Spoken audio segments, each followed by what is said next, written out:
먼저 잘한 뉴스, 못한 뉴스 코너인데요. 김나정 시청자 평가원과 송태엽 YTN 해설위원 실장 나와 있습니다. 안녕하십니까? 네, 안녕하세요. 자, 먼저 5.18 민주화운동 북한군 개입설, 유죄도 가짜뉴스, 이 보도를 잘한 뉴스로 꼽아주셨고 또 이 택시비 인상과 관련해서 미터기 때문에 혼선이 좀 있었는데 관련 보도를 못한 뉴스로 꼽아주셨어요. 어떤 의견이신가요? 네, 얼마 전 국회의원 회관에서 열린 5.18 진상규명 대국민 공청회에서 북한군 개입설 등 망언을 언급한 지만원 씨에 대해서 고소, 고발이 이어진 것과 관련해 지난 14일 YTN 보도에서는 북한군 개입이 있었다고 주장하는 지만원 씨의 모독 발언에 대해 시청자들이 의혹을 풀 만한 판결 내용을 전해줬습니다.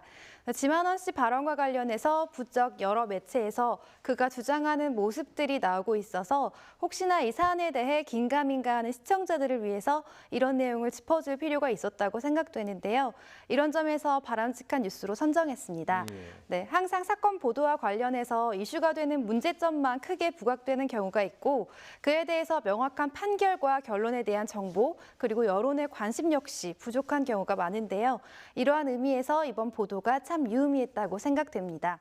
네, 한편 2005년부터 해묵은 주장에 여러 차례 유죄 판결을 받았음에도 보수 논객 지만원 씨는 맞고소로 대응했는데요. 네, 계속해서 이러한 주장을 펼쳐온 배경과 또 나름대로의 정황, 또 이유에 대해서도 조금 더 자세히 알고 싶습니다. 예. 네, 이번 보도는 이제 법조팀 강희경 기자가 일종의 이제 팩트 체크 성격의 이제 기사를 쓴 건데요.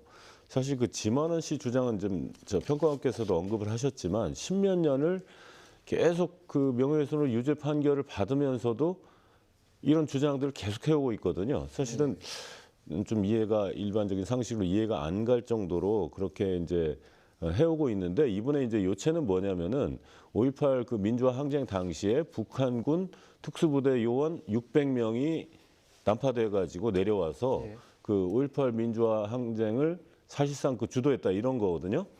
그러니까 이분은 이제 5.18 당시 시민들이 이제 여러 매체의 사진이 이제 찍혔는데 그런 사진 또 영상, 문헌 등을 이제 자기가 10년 넘게 이제 열심히 조사를 해본 결과 그런 결론이 나왔다. 또 북한도 5.18 관련 행사를 하기 때문에 이거는 분명히 북한이 배후 조종했다는 증거다. 이런 주장이거든요.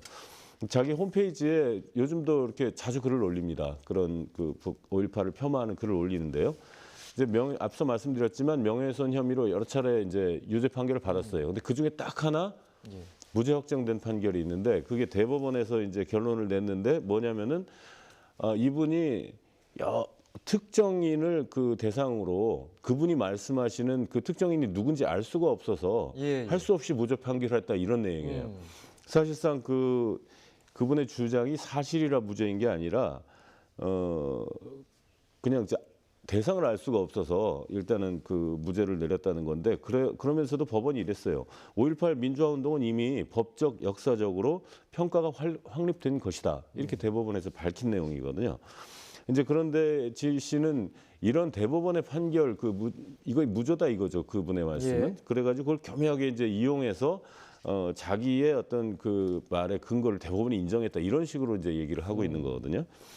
이런 상황이 이어지면서 강기영 기자가 이제 문제의식을 느낀 거죠. 왜 과거에 이제 이런 판결이 나왔고 또 이게 지 씨의 어떤 발언의 면죄부가 될 수 있는 건지 또 사법부는 5.18 민주화운동이라는 그것에 대한 역사적 평가를 어떻게 하고 있는지 이제 판결문 분석을 통해서 기사를 이제 쓴 겁니다.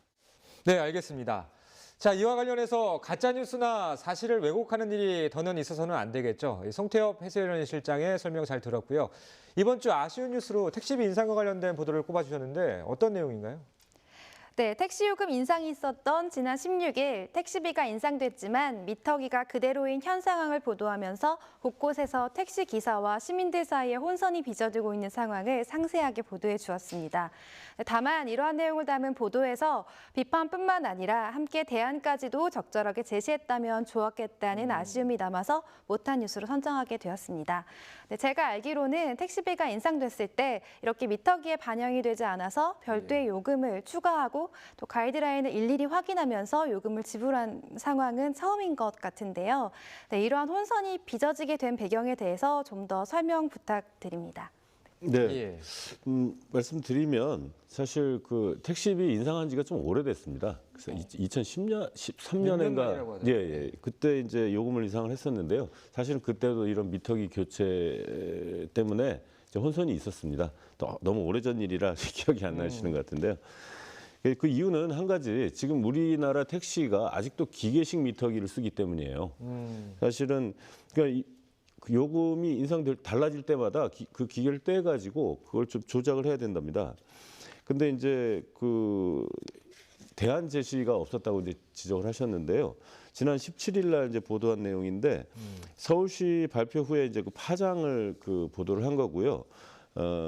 현실적으로 대안 제시가 좀 쉽지 않았다고 합니다.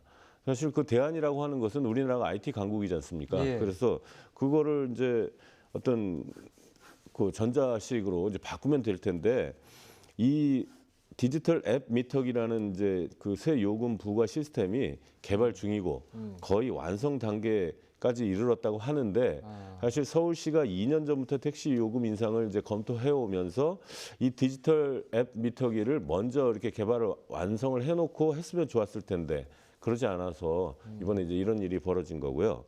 또 이제 그 7만 2천 대 정도 서울 그시 택시가 있는데 18일부터 시작해가지고 이달 말쯤에나 이제 마무리가 된다고 합니다. 이제 어떤 택시 승객들께서 이제 좀 혼선을 느끼실 수도 있고요.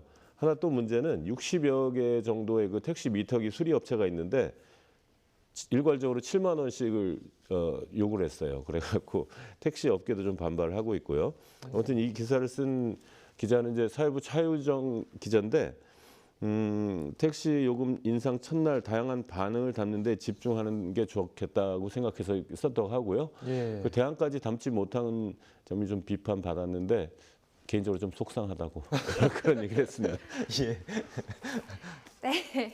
네, 이러한 혼선이 여러 가지 사회적 문제, 뭐 예를 들면 지난해 동전 택시 기사 사망 사건 등 안타까운 사고로도 번진 우려가 있어서 하루빨리 체계가 자리 잡히기를 바라는 바인데요. 네, 구체적인 방안은 아니더라도 서울시를 비롯한 각 지역의 택시 요금 인상 관련 구체적인 정보를 시청자들에게 알려줬으면 더 좋았을 것 같고요.